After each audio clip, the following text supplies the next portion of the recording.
won a title with this team. You played in a playing game here.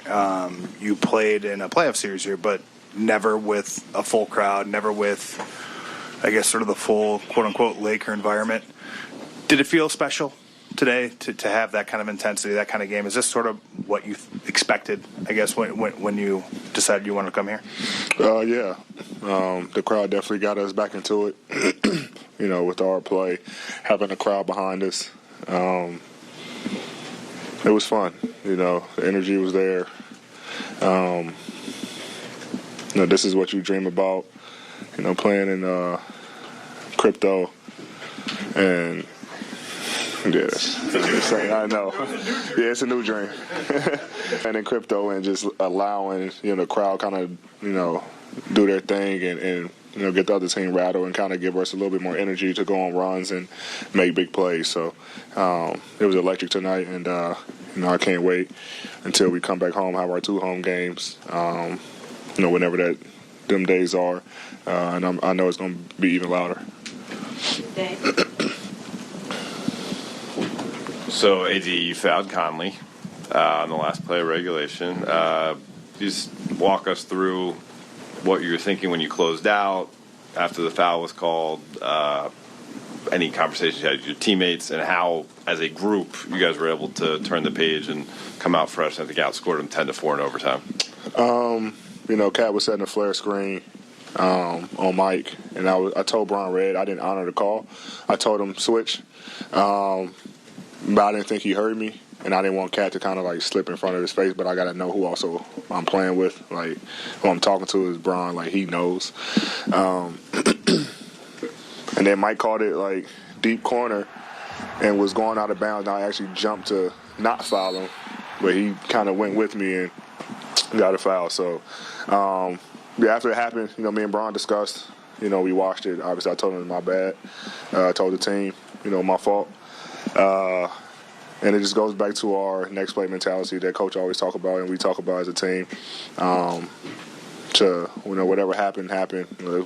Go finish this last 5 minutes and get a win, and that's kind of what we did. Didn't worry about it, and I'm always the first one to own up to my mistakes. I think the biggest thing though is kind of just messed up Dennis' game winner. So that kind of he got on me about that, but it always sucks when you lose. So it kind of don't hurt as bad.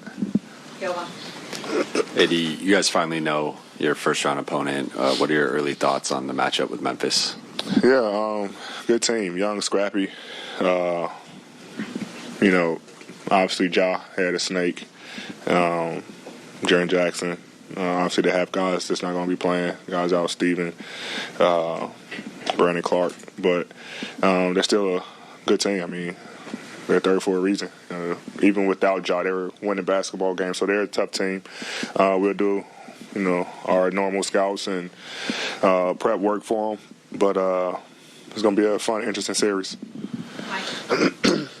AD, teams are been pretty aggressive with you defensively, a lot of traps, a lot of doubles. Just wondering what the ongoing conversation is with you, your teammates on the floor, the coaches, about kind of best ways to get you the ball, where to, how to, even when the double's coming. How does that discussion go for you, and where do you want that to be in the first-round series? Yeah, it's a lot of pick and rolls. I think in our matchups with Memphis, though, they didn't double. It's usually Steven Adams, he guards me, and then Xavier Tillman, he kind of guarded me straight up. So I'm not sure what their plan is. I didn't see many double teams against Memphis, but yeah, teams starting to do that to try to double team, get the ball out of my hand, make guys beat us, and we're doing a good job making shots to kind of open it up.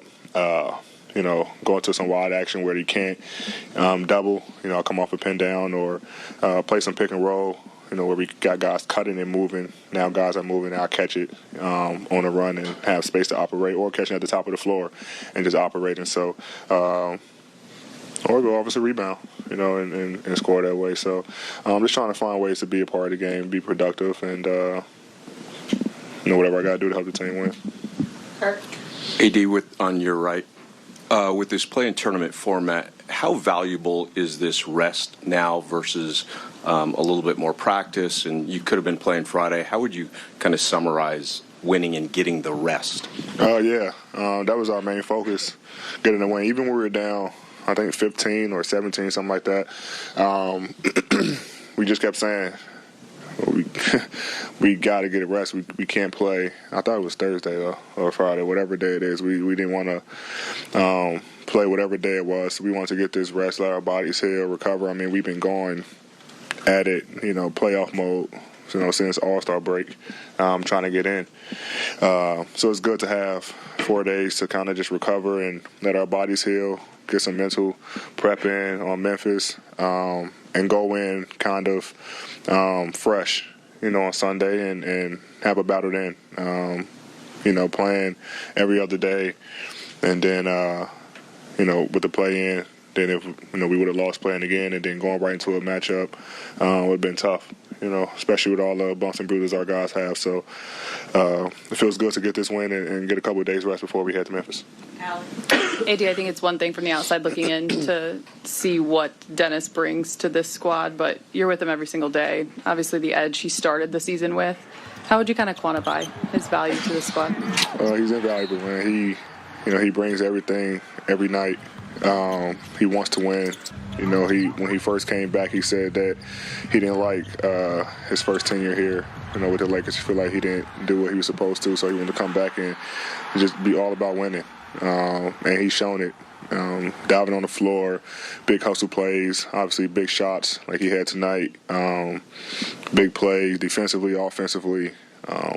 He does it all for us. He brings that energy off the bench, pushing the pace, always communicating with us about what he sees on the floor, always bringing that positive energy. So, he means a lot to our team. AD, on the whiteboard in the locker room, you guys had 2-10 and then 0.3% chance to make it to the postseason, still written up there today as you guys are playing your way in. Are you guys still holding on to that and piece of that identity? Is it a motivating factor for you? LeBron mentioned it as well. What are the kind of conversations about that journey and how it's pushing you now? Yeah, we talked about it. When do we play? Sunday, just how crazy it is to start 2-10 and be fighting for a playoff spot, pre-playing game, and then now go in and play the playing game and then get in as a 7th seed is unreal. We definitely feel like we deserve it, like we just supposed to be here. We work too hard and put in the work to get in this position, but. Yeah, I mean, that's where we started, 2-10. And the analytic guys and the media upstairs in our front office, everything saying that we had 0.03% chance of, getting into the playoffs. And that obviously we defeated those odds. But, we don't want to stop here just getting in. Obviously you got small victories. Seeing where we started, but now we want to get greedy and make some noise in these playoffs.